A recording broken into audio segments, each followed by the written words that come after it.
nga pala ako ngayon sa tabing dagat. Yan, makikita nyo kami ng balikan. Yan, nandito nga pala ako para ipakita sa inyo anong sitwasyon ng dagat ngayong bagyong uwan. Yan.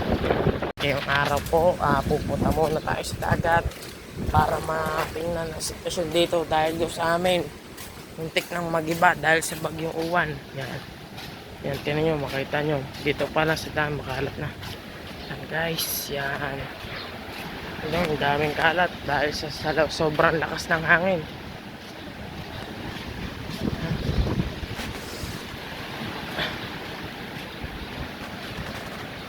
Yan guys, court. Yan guys. Yan. Shout out sa inyo guys. Yan po. Yan, sobrang daming basura. Yan, laki ng alon no. Yan o. Yan o, laki o. Grabe. Yan, lalapit pa tayo ng kaunti.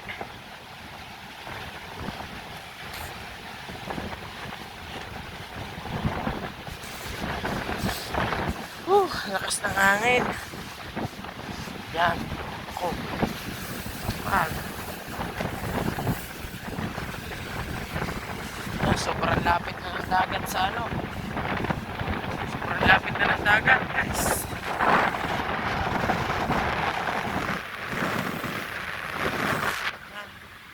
Yan o. Mga bubo dito sa tabing dagat. Yan. Na malalapit na ng ano. Tubig. Yan. Maglalakad-lakad pa tayo dito. Yan, tignan nyo ang dagat. Yan ang dagat. Ayun lang ang pampang. So, yan, ang daming basura. Dami din mga putol na puno.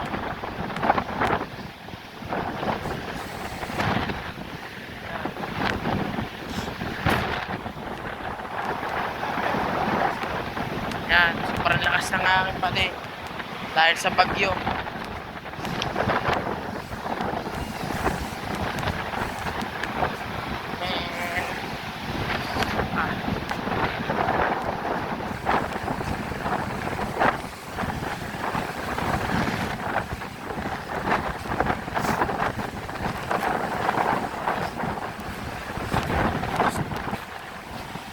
Talaga.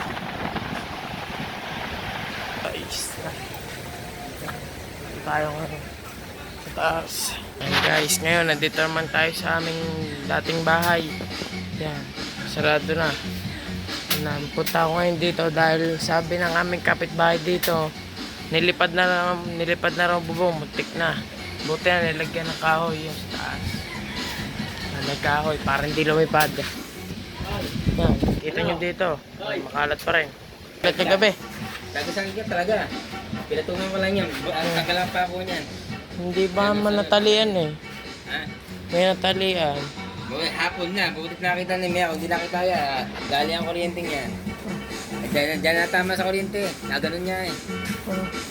Doon nga di sa amin, sira. Sira ang mga trapal. Butit Bagsak. nakita ko yung kaya. Kung wala ko nakita ng kao, yari yan.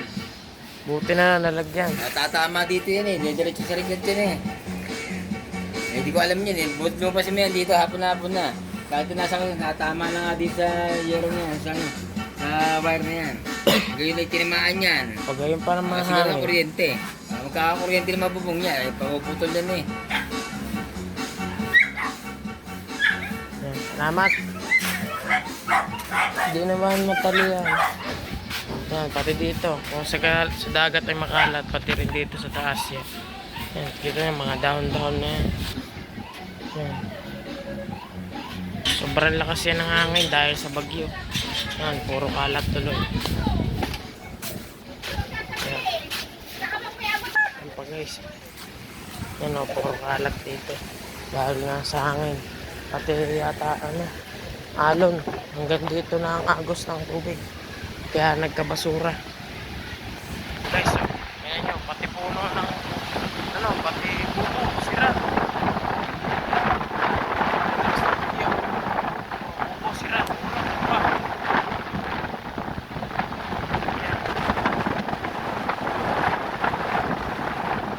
Lakas ng hangin. Iba na.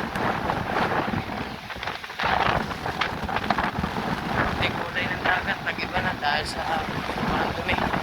Naging kulay chocolate. Dating kulay green. Ngayon chocolate.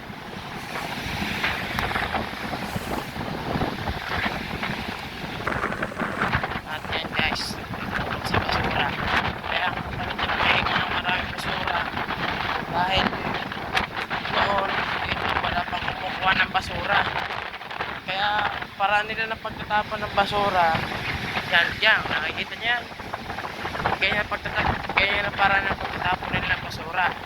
Bumukay sila sa dagat, pagkatapos ilalagay yung basura at saka tatakpan. Kaya pagdating ng bagyo, lumakas ang alon, itong kapang basura sa kanila nagbabalik. Kasi parang na paulit-ulit ang mangyayari lang dito. Kakahukay sa buhangin, magbabaw ng basura, nagkabagyo, yun, babalik din ang basura sa kanila. Kaya kada bagyo may nililinis din sila. Makikita yung mga mabako. Guys, ganyan.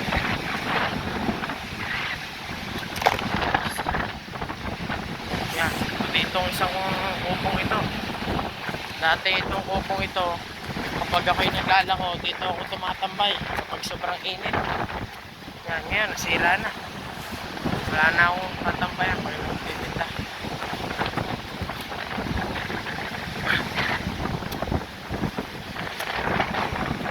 Dito, wala masyado. Masyado dito sa tumatay.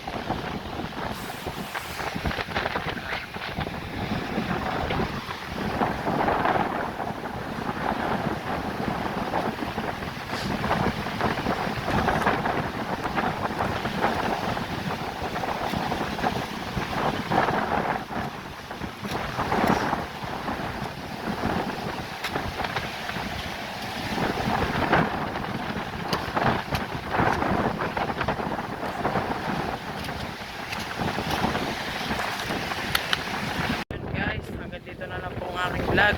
Maraming salamat po. Bye bye.